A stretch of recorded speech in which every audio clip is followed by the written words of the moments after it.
সারদা রাম কৃষ্ণ নামে বাণ ডেকেছে রে ভাই, সারদা রাম কৃষ্ণ নামে বাণ ডেকেছে রে ভাই।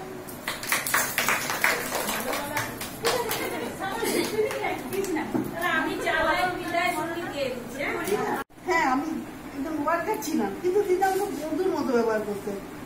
আমার সেন্টারে যেতেন, আমাকে নিয়ে বাকি সেন্টারগুলো ঘুরতে আমাকে সঙ্গে নিয়ে ঘুরতো। কিন্তু তুমি সেন্টার, এ সেন্টার, যে সেন্টারে যেতাম, এবার এমনকি তারপরে এসে আমাকে টিফিনও করাতেন, টিফিনও খেতাম দিদির সাথে বসে, দিদির পয়সা দিতেন।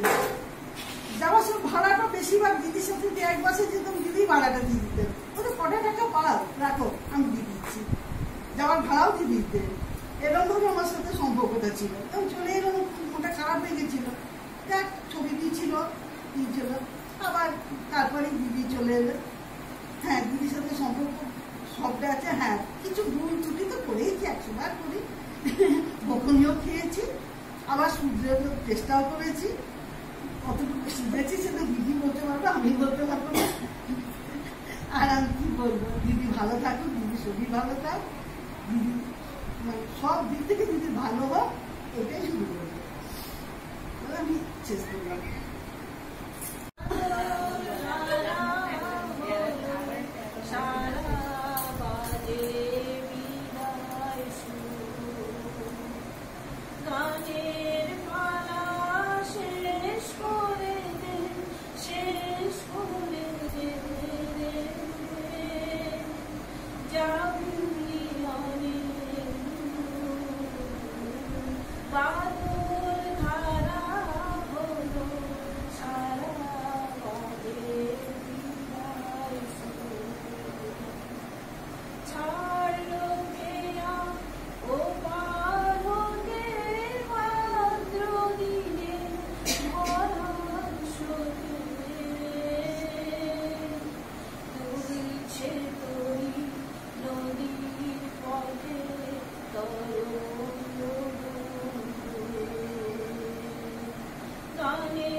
বিরক্ত হতেন না, বারবার বলতেন মিতালি বুঝতে না পারলে ভুল করো না, কিন্তু তুমি বুঝতে না পারলে আমাকে ফোন করবে, আমার কাছ থেকে জানতে চাইবে কিভাবে কি করতে হয়, খাতা কিভাবে ছাড়তে হয়, অ্যাপ্লিকেশন কিভাবে লিখতে হয়। আমি সবকিছু কিন্তু দিদির কাছ থেকেই শিখেছি, যে এইভাবে এইভাবে করবে তুমি, এইভাবে কিভাবে রিপোর্ট করতে হয়। এই যে দিদিকে আমি অনলাইনের এত রিপোর্ট করি, দিদি ওজনের রিপোর্ট, এমপিআর রিপোর্ট, উনি কিন্তু আমাকে বলে দিয়েছিলেন যে এইভাবে কাজটা করবে, এইভাবে তুলবে কাজগুলো, দেখবে তাহলে তুমি করতে পারো। ওইভাবেই আমি দিদির কাছ থেকে যতটা মানে সম্ভব ওনার শিকার আমি চেষ্টা করেছি করার। তো দিদিও যায় আমার উপরে ভরসা উনি করতেন। আমার এটাই মানে আমার বিশাল আনন্দ যে সবসময় উনি আমাকেই ফোন করতেন, মিতালি দেখো তো একটু। এই সেদিনও উনি আমাকে ফোন করেছিলেন যে একটু দেখো তো ওই সেই 2021-22 সালের রিপোর্ট। আমি সঙ্গে সঙ্গে ওনার কথা তো উনিও বলবে যে না মিতালি কোনোদিন আমার ফোন যে না। দিদিরা আসছেন, ওনারা দিদিরা বলো আমরা ভাত খাচ্ছি, তখন আমরা ভাত নিয়ে নিয়ে দিদিরা ইয়া করেন, দিয়ে অফিসে বললেন যে দিদির সঙ্গে আমরা যাবো।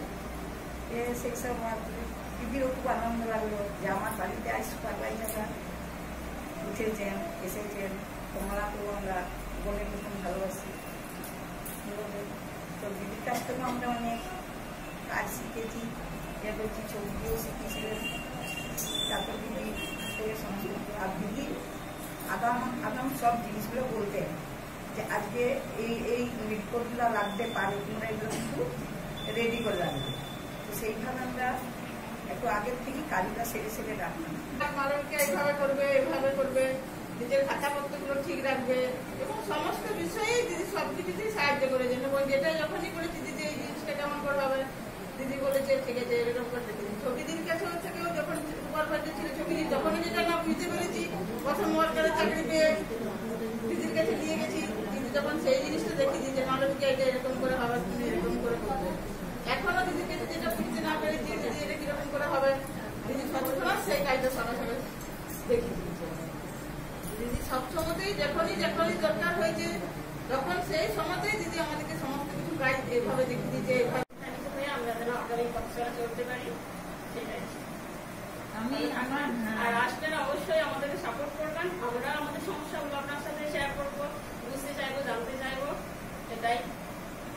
এটা একদম ঠিক। তোমরা আমি চলে গেলাম নিজেদের মধ্যে, একটা লাঠি ভাঙা খুব সহজ, কিন্তু 10টা লাঠি ভাঙা সহজ নয়। তাই তোমরা একে অপরের সঙ্গে হিংসা বিবাদ এইসব আর রেখো না। হিংসা বিবাদ এগুলো একধারে রেখে সবাই নিজেরা নিজেদের মধ্যে পরামর্শ আলোচনা করে করবে। তোমরা একটা এজে চলে এসছো, একটা সমাজসেবামূলক কাজ করো, এখানে হিংসারও কিছু নেই আর বিদ্বেষেরও কিছু নেই।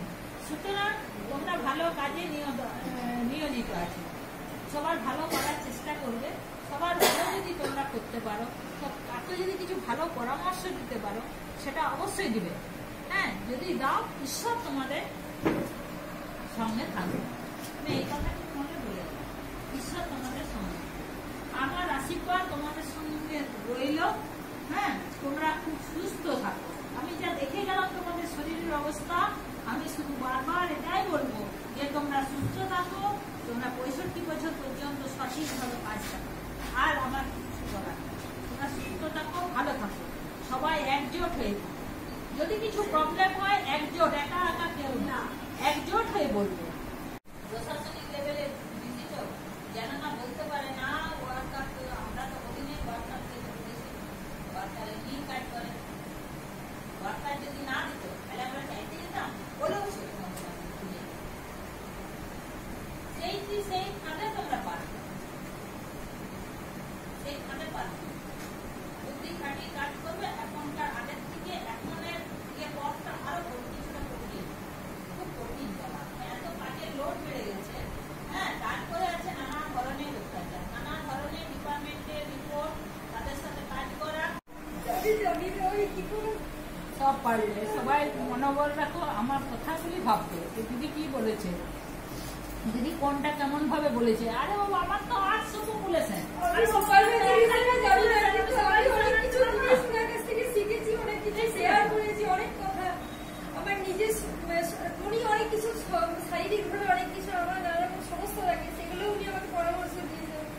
যা থাকবে তাই যেন তাই, ঠিক আছে?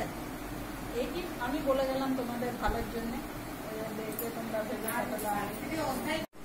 হ্যাঁ, তাহলে কি হবে, তোমাদের এই যে ওয়ার্কের যে চাপটা সেটা কিন্তু থাকবে না। সেই রাতারাতি করবে, তোমরা 5 জন খাতা নিয়ে চলে আসো, তাই প্রমুখ হবে, সেটার যে কষ্ট